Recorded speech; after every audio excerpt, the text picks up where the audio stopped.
हंस गवन करते नहीं मान सरोवर छाड़े, और कौवे उड़ उड़ जाते हैं ये खाते मांसाहारे। हंस दशा तो साधु है ये सरोवर है सत्संग, मुक्ता हलबाणी चुगे फिर चढ़त नवेला रंग। दरस परस नहीं अंतरा रोमी वस्त्र बीच, पारस लोहा एक डिग वही पलटे नहीं अभीच।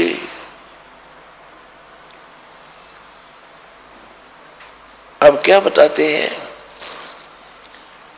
कि हंस गमन करते नहीं मान सरोवर छाड़, और कौवे उड़ उड़ जाते हैं वो खाते मांसाहार। हंस किसे कहते हैं? हंस एक पक्षी है जो बुगले जैसा होता है। बुगले में और हंस में डिफरेंस देखने के लिए ये बताया जाता है कि हंस एक ही सरोवर में हंस भी होते हैं बुगले भी होते हैं। बुगले खाते हैं मछलियां या कीड़े मकोड़े, हंस नहीं खाएगा, हंस केवल मोती खाता है। दूसरे हंस में एक और गुण दिया है परमात्मा ने कि एक गिलास दूध में एक गिलास पानी डाल दीजिए और हंस के सामने रख दो।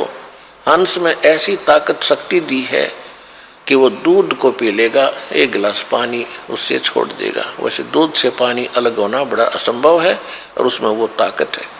तो इसी प्रकार जो भक्त हैं जिन्होंने दूध और पानी छान लिया, जिन्होंने कीड़े मकोड़े खाने छोड़ दिए, यानी बीड़ी शराब मांस तम्बाकू ये बकवाद थी ये त्याग दी, वो हंस जैसी वृत्ति के सूचे भक्त बन गए।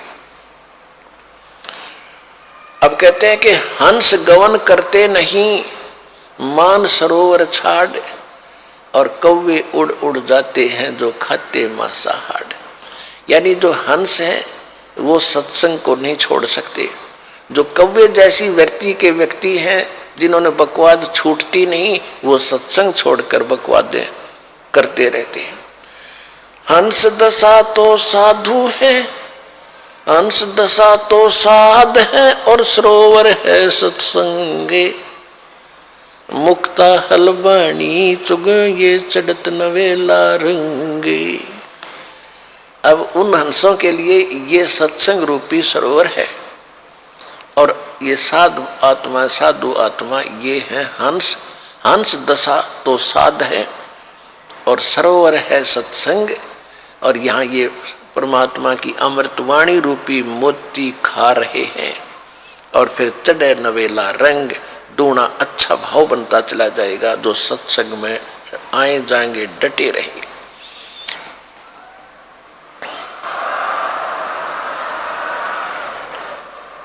और हंस गवन करते नहीं, हंस गवन हंस नहीं जाते मान सरोवर छाड़े, ये कौवे उड़ उड़ जाते हैं वो खाते मांसाहार। तो जो पुण्यात्मा परमात्मा के चरणों में आगे ज्ञान समझ लिया, फिर संसारिक कार्यों में उनकी रुचि नहीं रहेगी। कौन से कार्य? जो कुरीतियां हैं, विवाह शादी में बकवाद नाचना गाना, दहेज देकर अपनी फोकट में बनाना, फिर कर्जे में दबा रहना, ये इस तरह की बकवादें, शराब मांस तम्बाकू और इन राजनीति में धक्के खाना, ये हंस नहीं करेंगे, भक्त नहीं कर सकता। वो तो कौवे जैसे लोग हैं जिनको वृत्ति ही गलत है, वो ही सत्संग छोड़ के इन बकवादों में जाते हैं। अब फिर क्या बताते हैं?